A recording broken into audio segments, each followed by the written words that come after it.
هاي يا جماعة، عاملين ايه؟ يا رب تكونوا بخير. انتوا بجد وحشيني جدا، وحشني ان انا اصور معاكم قوي.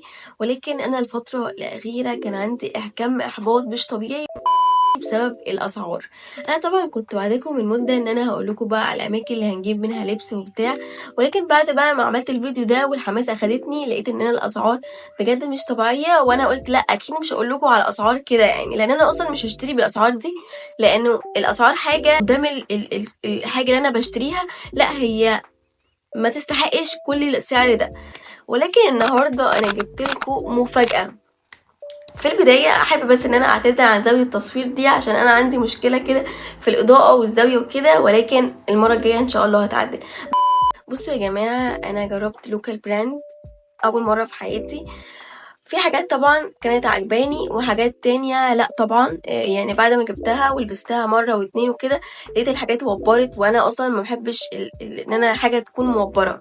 فطبعا انا جربت الحاجات دي اكتر من مره ولبستها كتير عشان اقول لكم على الاماكن اللي انا اشتريت منها. والحقيقه ان هي سعرها طبعا حلو قوي بالمقارنه بالاسعار بره، فانا هقول لكم على الاماكن اللي هنشتري منها يا جماعه. يلا بينا نبدا الفيديو. طبعا هتقولي لي يا انجي ايه الجاكيت الجامد اللي انت لابساه ده؟ هقول لكم ايوه يا جماعه، ده من لوكال براند اصلا. بصوا التفاصيل بتاعه الكم، بصوا هنا التفاصيل. بصوا اصلا ان هي يكون، انا اصلا بحب الحاجات الاوفر سايز، بس بصوا بقى التفاصيل بتاعته خطيره. شفتش الديزاين ده مثلا في اي مكان غير ده، فتلاقوا بقى الناس اللي لابسه الحاجات دي قليل قوي. ده بقى من لوكال براند، وكمان يعني تابعوا الصفحه بتاعتهم. انا طبعا هسيب لكم كل حاجه، كل التفاصيل بتاعت البراند دي. تابعوا، بينزلوا كل فتره عروض، بسبب مثلا في فالنتاين كانوا منزلين عروض حلوه قوي، وكمان في عيد الام وكده. انا اضمن لكم 100% 100% ان الكواليتي بتاعت المكان ده حلو، لان انا طبعا اشتريت من عندهم. ونرجع بقى لتاني لوكال براند يا جماعه، خطيره بمعنى الكلمه. بصوا انا المكان ده انا جربت منه حاجات، في حاجات طبعا عجبتني قوي، وفي حاجات طبعا ما عجبتنيش ورجعتها واخدت فلوسي كامله. انا جبته تمام، انا لقيت سعره 350 تقريبا. جبت منه لونين، البينك والاسود. ده اصلا ده لما بلبسه، بصوا يا جماعه، يعني بصوا مبطنه ازاي بجد.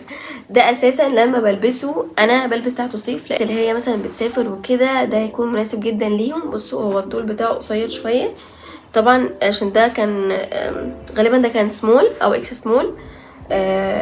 طوله قصير بس خطير يعني. تاني حاجة انا جبتها عندهم اللي هو الجاكيت ده. بصوا خطير يا جماعة، بصوا خطير قوي يعني. هو الجواكت عندهم بجد حلو قوي. انا جبت من عندهم كذا حاجه سيف برضو، هوريها لكم في الصور.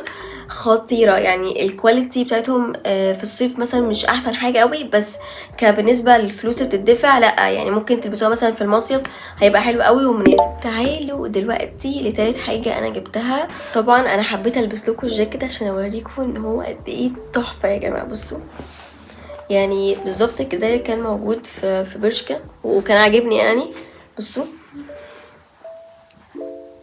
خطير. بصوا انا جبتها من بيج اسمها اليجن او اليجن حاجه كده، هي موجوده عامه في عباس العقاد. انا اصلا جبتها، ما جبتهاش اونلاين، انا جبتها في المكان هناك عندهم. هو المكان اصلا ما يتوهش، وحاطين طبعا اللوكيشن وكده، والمكان ده بجد تحفه. فيها عندهم حاجات كتير قوي. انا يعني عشان وقتها كان اخر الشتاء، فانا جبت عندهم حاجه واحده بس فعلا المكان ده عندهم كذا حاجه خطيره. اشوفكم فيديو جديد، متنسوش طبعا تعملوا سبسكرايب ولايك.